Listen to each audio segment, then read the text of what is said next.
மக்கள் தொகை கணக்கெடுப்பின் அடிப்படையில் நாடாளுமன்ற தொகுதிகளை மறுவரையறை செய்வது தொடர்பாக தென் மாநிலங்களில் தொடர்ந்து எதிர்ப்பு எழுந்து வருகிறது. குறிப்பாக மக்கள் தொகை கட்டுப்பாட்டை சிறப்பாக நடைமுறைப்படுத்திய தென் மாநிலங்கள் புதிய தொகுதி மறுவரையறையால் தங்களுக்கான நாடாளுமன்ற பிரதிநிதித்துவத்தை இழக்க நேரிடும் என்ற அச்சம் நிலவி வருகிறது.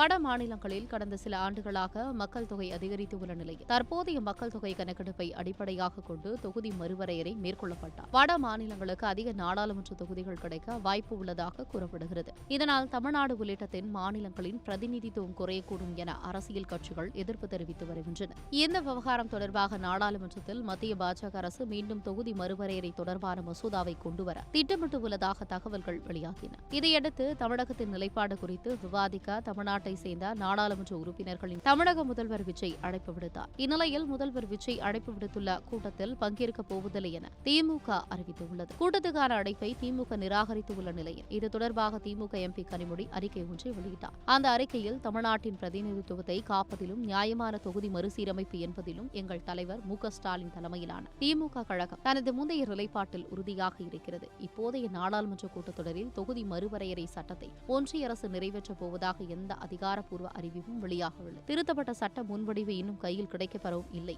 இந்த விவகாரத்தில் தமிழ்நாட்டின் நிலைப்பாட்டை ஏற்கனவே நடந்த அனைத்து கட்சி கூட்ட தீர்மானங்களை தெரிவித்துவிட்டோம். அதனை ஒருமனதாக நிறைவேற்றிய கட்சிகளுக்கும் அதே நிலைப்பாட்டில் உள்ள போது முதலமைச்சர் கூட்டும் கூட்டத்துக்கான தேவை என்ன? முந்தைய நிலைப்பாட்டிலிருந்து அந்த கட்சிகளை மாற்ற வேண்டும் என்றால் காவிரி பிரச்சினைக்காக போராட்டங்கள் நடைபெற்று வரும் நிலையில் மேகதாது அணைக்கு எதிராக அனைத்து கட்சி கூட்டத்தை கூட்டாமல் காவிரி பிரச்சினையை திசை திருப்ப தாவேக அரசு நடத்தும் நாடகம்தான் இன்றைய அனைத்து கட்சி கூட்டம். எனவே தமிழ்நாட்டு அரசியல் கட்சிகளின் ஒருமித்த கோரிக்கையை நிராகரித்துள்ள தாவேக அரசின் இன்றைய கூட்டம் திராவிட முன்னேற்ற கழகம் பங்கேற்காது. உழவர்கள் மேல் உண்மையான அக்கறை இருந்தால் மேகதாது அணைக்கு எதிராக சட்டமன்றத்தில் நாம் நிறைவேற்றிய தீர்மானத்தை தமிழ்நாட்டின் எம்பிக்களுடன் இணைந்து ஒன்றிய நீர்வளத்துறை அமைச்சரை நேரில் சந்தித்து வழங்கிட தமிழ்நாடு அரசின் பிரதிநிதிகளை அனுப்ப முதலமைச்சர் தயாரா என்றும் கேள்வி எழுப்பியுள்ளார்.